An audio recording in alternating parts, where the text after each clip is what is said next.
নমস্কাৰ প্ৰিয় ছাত্ৰ ছাত্ৰীসকল। আজি এক বিশেষ গুৰুত্বপূৰ্ণ খবৰ এটা লৈ তোমাৰ নতুন ভিডিঅ' এটা মুকলি কৰিছোঁ। এইকেইদিন এটা কথা বিশেষকৈ চৰ্চাত আহিছে যে আগন্তুক Hslc পৰীক্ষাৰ প্ৰশ্ন কাকত কোনটো হ'ব। নতুনকৈ প্ৰশ্ন কাকত কাটি পৰীক্ষা ল'ব নে পুৰণি প্ৰশ্ন কাকতেৰে পৰীক্ষা ল'ব। তো এই ক্ষেত্ৰত পেপাৰে পত্ৰিকাই এই কথাটোকে বাৰে বাৰে দেখাইছে যে সেৱাই পুৰণি প্ৰশ্ন কাকত লৈ পৰীক্ষা পাতিব বিচাৰিছে। তো তাৰে দুটামান নিউজ মই দেখাব খুজিছোঁ। এনেকৈ লিখিছে, সেৱাৰ পুৰণি প্ৰশ্ন কাকত লৈ চৰম বিভ্ৰান্তি। কিমান শতাংশ হ'ব পাঠ্যক্ৰম কৰ্তন। কিয়নো 2021 হ'বলগীয়া পৰীক্ষাটোত মূল পাঠ্যক্ৰমৰ 30% পাঠ্যক্ৰম কৰ্তনৰ সিদ্ধান্ত লোৱা হৈছিল।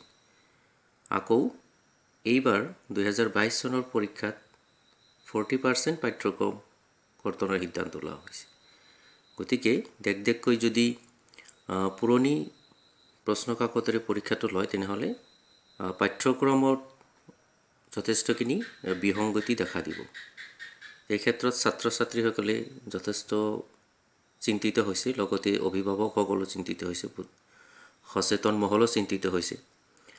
যদিও শিক্ষামন্ত্ৰীগৰাকীয়ে আশ্বস্ত কৰিছে যে পাঠ্যক্ৰমৰ বাহিৰৰ প্ৰশ্ন নাথাকে প্ৰশ্ন কাকতত, তথাপি কথাটো অলপ পাক লগোৱা আছে।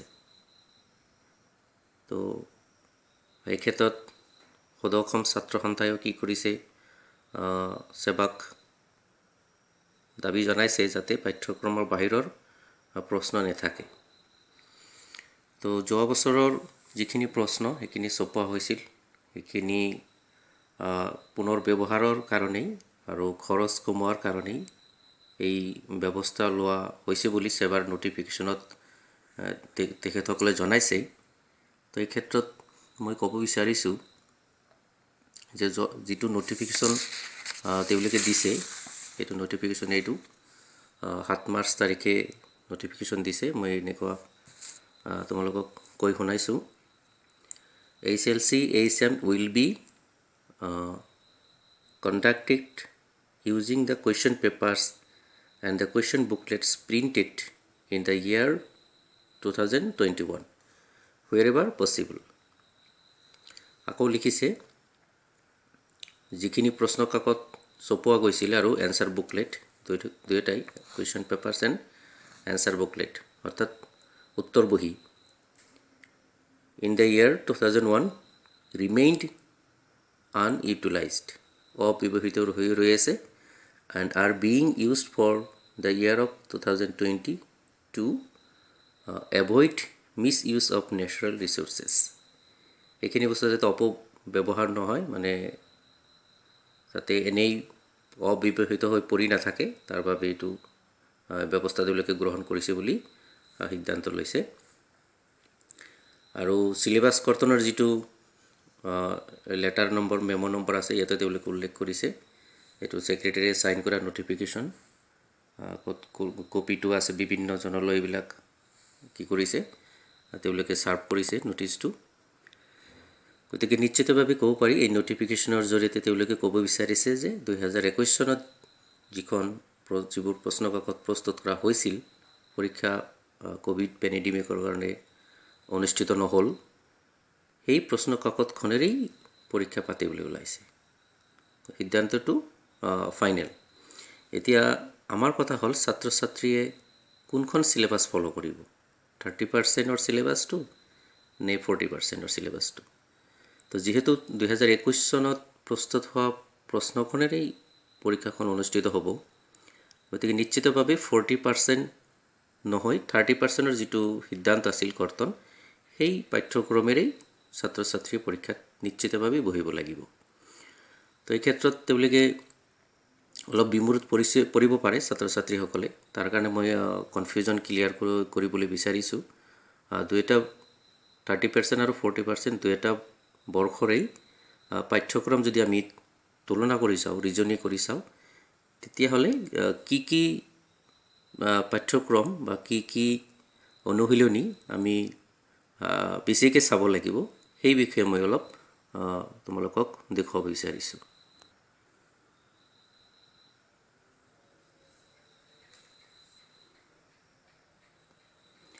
এয়া হৈছে 2021 বৰ্ষত হ'বলগীয়া যিটো চিলেবাছ আছিলে। ইয়াতে এনেকুৱা আছে, অসমীয়া চিলেবাছ এইটো ক্লাছ 10ৰ। তোমালোকে এইটো নিশ্চয় জানাই তোমালোকে। এই গল্পটো কেৱল অৰুণিমা সিনহা নামৰ গল্পটো 30% যেতিয়া কমোৱা গৈছিল তেতিয়া আছিল, কিন্তু 40% যেতিয়া কমোৱা গ'ল 2022 চনত তেতিয়া এই পাঠটো নাছিল। গতিকে এই অৰুণিমা সিনহা নামৰ পাঠটো তোমালোকে বেছিকৈ পঢ়িব লাগিব। বাকী চব ঠিকেই আছে। 21ত যিখিনি আছিলে এইটো মই তুলনা কৰি চাইছোঁ, তোমালোকে চাব পাৰা। ইয়াতে যিখিনি আছে গোটেইখিনি আছে, কেৱল অৰুণিমা সিনহাটো তোমালোকে বেছিকৈ পঢ়িব লাগিব অসমীয়াৰ কাৰণে। এইটো ছেকশ্যনত কোনো পৰিৱৰ্তন হোৱা নাই। এইটো 2021ত আছিল আৰু 2022ত একে আছে। অৰ্থাৎ কেৱল প্ৰথমে কোৱা হিচাপে অৰুণিমা সিনহা নামৰ পাঠটো বেছিকৈ পঢ়িলেই অসমীয়াৰ সমস্যাটো সমাধান হৈ যাব। 2021ৰ ইংৰাজীৰ যিটো চিলেবাছ আছিলে এইটো এনেকুৱা, তোমালোকে এইবিলাক নিশ্চয় জানাই, তোমালোকে চাই ল'ব পাৰা।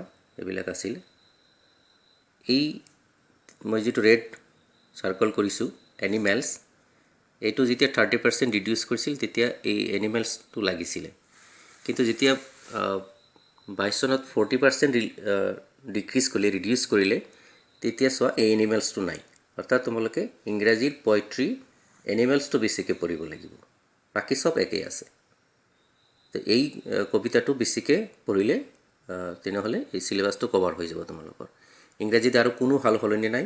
ডেফিনেটলি তোমালোকে কেৱল এটা কবিতাহে কি কৰিব লাগিব, বেছিকৈ পঢ়িব লাগিব 21ৰ চিলেবাছ মতে, অৰ্থাৎ 30% ৰিডিউচ মতে। এতিয়া জেনেৰেল ছায়েন্সৰ যদি চিলেবাছটো চাওঁ, ইয়াতে আমি দেখা পাম 4টা চেপ্টাৰত কি হৈছে অলপ সাল সলনি হ'ব। তোমালোকে চাব পাৰা চেপ্টাৰ 5 পেৰিয়ডিক ক্লাছিফিকেশ্যন অফ এলিমেণ্টছ।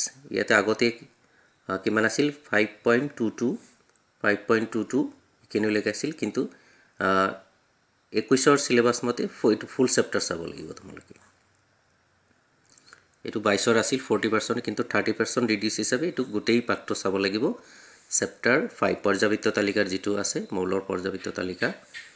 তাৰপিছত চেঞ্জ হৈছে চেপ্টাৰ 9 বংশগতি আৰু যিটো চেপ্টাৰ আছে, আগতে আছিল 9.3.2 এইটো ইউনিটলৈ আছিল, কিন্তু এইবাৰ 9.4 ইউনিটলৈকে তোমালোকে চাব লাগিব আগৰ চিলেবাছ মতে, 30% চিলেবাছ মতে। ঠিক তেনেকৈ চেপ্টাৰ 11 মানুহৰ চকু আৰু ৰঙীন পৃথিৱীৰ যিটো চেপ্টাৰ আছে human I and colourful world, এইটো 11.4লৈকে চাব লগা আছিল, কিন্তু 21ৰ চিলেবাছ মতে 11.5 আপ টু 11.5লৈকে তোমালোকে চাব লাগিব। আৰু chapter 13 magnetic effects and of electric current, ইয়াতে চাব লগা আছিল 13.5লৈকে, কিন্তু 21ৰ চিলেবাছ মতে 13.6লৈকে তোমালোকে চাব লাগিব, আপ টু 13.6। গতিকে চেপ্টাৰ 5, চেপ্টাৰ 9, চেপ্টাৰ 11 আৰু চেপ্টাৰ 13ত চেঞ্জখিনি মই কৈ দিলোঁ। গতিকে এইটো তোমালোকে এই আগৰ চিলেবাছ মতে এইকেইটা পইণ্ট বেছিকৈ চালে তোমালোকৰ কভাৰেজ হৈ যাব চিলেবাছ। আৰু চেপ্টাৰ 16 টোটেলি অমিটেড আছে, এইটো একেবাৰেই নালাগে, এইটো আগতো আছিল এইবাৰো এনেকৈয়ে থাকিব। তো বাকী কোনো পৰিৱৰ্তন নাই। এইটো জেনেৰেল ছায়েন্সৰ, এইটো 21ৰ আছে, 21ৰটো মই তুলনা কৰি তোমালোকক 22ত লিখি দিছোঁ, তোমালোকে এইটো ফ'ল' কৰিব পাৰিবা। জেনেৰেল মেথছৰ বেলিকা আগৰ চিলেবাছটো যদি আমি চাব খোজোঁ, এইটো 2020ত ৰিভিজন চেপ্টাৰৰ 6টা অনুশীলনী আছে। ইয়াৰ 3টা তেওঁলোকে দিছিল এজ পাৰ 40% ৰিডিউচ, কিন্তু 30% ৰিডিউচত যিটো চিলেবাছ আছিল তাতে হোল চেপ্টাৰ, অৰ্থাৎ তোমালোকে ৰিভিজনৰ 6টা অনুশীলনী আছে, 6টাৰ গোটেইখিনি চাব লাগিব এজ পাৰ 30%। আকৌ পলিনমিয়েল চেপ্টাৰ 2ত আছে, এইটো হ'ল চেপ্টাৰ। এইটো এইবাৰ ডিডাকশ্যন আছিল 2.2 এক্সাৰচাইজ লৈ, কিন্তু ইয়াৰ গোটেইখিনি চেপ্টাৰ তোমালোকে চাব লাগিব। তো সাধাৰণ গণিতত কেৱল এই দুটা পৰিৱৰ্তনই হৈছে, ৰিভিজন চেপ্টাৰ আৰু চেপ্টাৰ 2ত। বাকী যি দেখা পাইছা এইবিলাক একেই থাকিব, কোনো চেঞ্জ হোৱা নাই। আগতো এনেকুৱা আছিল, এইবাৰো এনেকুৱাই আছে। এই চিলেবাছটো নিশ্চয় তোমালোকে জানা। ট্ৰিগনমেট্ৰিক যিটো ইন্ট্ৰডাকশ্যন অফ ট্ৰিগনমেট্ৰি আছে, ট্ৰিগনমেট্ৰিৰ পৰিচয়, ইয়াতে 8.1, 8.2 আৰু 8.4 আগতে এনেকুৱা আছিল, এইবাৰ এনেকুৱা আছে। 8.3টো নালাগে, গতিকে এইটো একেই আছে, কেৱল ৰিভিজন আৰু চেপ্টাৰ 2তহে চেঞ্জটো হ'ব। এইবিলাকতো চেপ্টাৰ 9, 10, 11, 12 আপ টু 15 আগৰ দৰেই 2021ত যেনেকুৱা আছিল 22তো ঠিক এনেকুৱাই ৰাখিছে, ইয়াতে কোনো পৰিৱৰ্তন হোৱা নাই। চেপ্টাৰ 9টো টোটেলি নালাগে, এইটো আগতো আছিল, এইবাৰো আছে।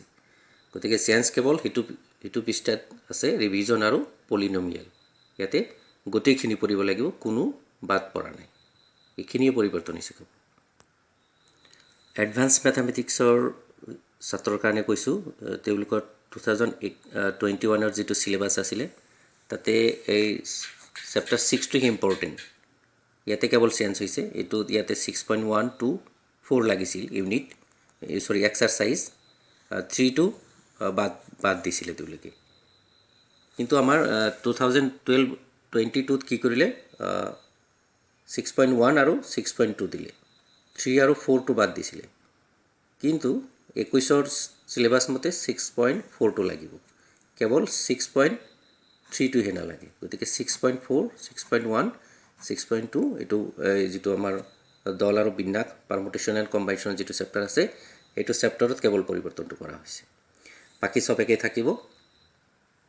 তো এইখিনি তোমালোকে যদি নিশ্চিতভাৱে ফ'ল' কৰা, তোমালোকৰ যথেষ্ট উপকাৰ হ'ব। কিয়নো যিটো বিভ্ৰান্তিয়ে এতিয়া তোমালোকক হতাশাত ভুগাইছে বা আতংকত ভুগাইছে, বোলে কি চিলেবাছ হ'ব, কোনটো কুৱেশ্যন হ'ব, কুৱেশ্যন যিয়ে নহওক চিলেবাছ এইটোৱে থাকিব, অলপ হেৰফেৰ হৈছে, সেইখিনি সাঙুৰি এতিয়া আমি পঢ়িব লাগিব, তোমালোকে অধ্যয়ন কৰিব লাগিব। তো তাৰ কাৰণে অলপ কষ্ট হ'ব, যদিও যথেষ্টখিনি সময় আছে। হতাশ হ'ব নালাগে, আতংকিত হ'ব নালাগে, ধৈৰ্য সহকাৰে সেই অতিৰিক্ত পাঠখিনি তোমালোকে অলপ কষ্ট কৰি সেইখিনি আয়ত্ব কৰি ল'ব পাৰিবা, এইটো মোৰ দৃঢ় বিশ্বাস আছে। তো সময় যদিও নাই, তথাপি বহুত সময় আছে পঢ়িবলৈ। তোমালোকে ভালদৰে অধ্যয়ন কৰা, নিজৰ লক্ষ্যত উপনীত হ'বলৈ যথেষ্ট কষ্ট কৰিবই লাগিব। তো কষ্ট আৰু ত্যাগ স্বীকাৰ কৰিলেহে আকাংক্ষিত ফলাফল তোমালোকে লাভ কৰিব পাৰিবা। তো আগন্তুক পৰীক্ষাটো তোমালোকৰ কাৰণে ভাল হওক, ভালদৰে লিখা পঢ়া কৰা আৰু নিশ্চিতভাৱে সফলতা অৰ্জন কৰা। জয় আই অসম, ধন্যবাদ। প্ৰিয় ছাত্ৰ ছাত্ৰীসকল, বহুতো ছাত্ৰ ছাত্ৰী এই চিলেবাছৰ আশংকাত হতাশাত ভুগিছে। মই তেওঁলোকলৈ আশ্বস্ত কৰাৰ কাৰণে এই ভিডিঅ'টো প্ৰস্তুত কৰিছোঁ। গতিকে যিসকল শ্ৰোতা দৰ্শক বা মোৰ বন্ধু বান্ধৱী, মোৰ প্ৰিয় ছাত্ৰ ছাত্ৰীসকলে ভিডিঅ'টো চাই আছে, তেওঁলোকে নিশ্চিতভাৱে অইন অভিভাৱক ছাত্ৰ ছাত্ৰীৰ লগত ভিডিঅ'টো শ্বেয়াৰ কৰিলে নিশ্চিতভাৱে তেওঁলোকো উপকৃত হ'ব। সকলোৰে হিতৰ কাৰণে ভিডিঅ'টো প্ৰস্তুত কৰিছোঁ। তো সকলোৱে যদি এইটো লাইক বা শ্বেয়াৰ কৰি কিবা উপকৃত হয়, তেনেহ'লে মোৰ এই শ্ৰম সাৰ্থক হ'ব বুলি মই ভাবিম। ধন্যবাদ।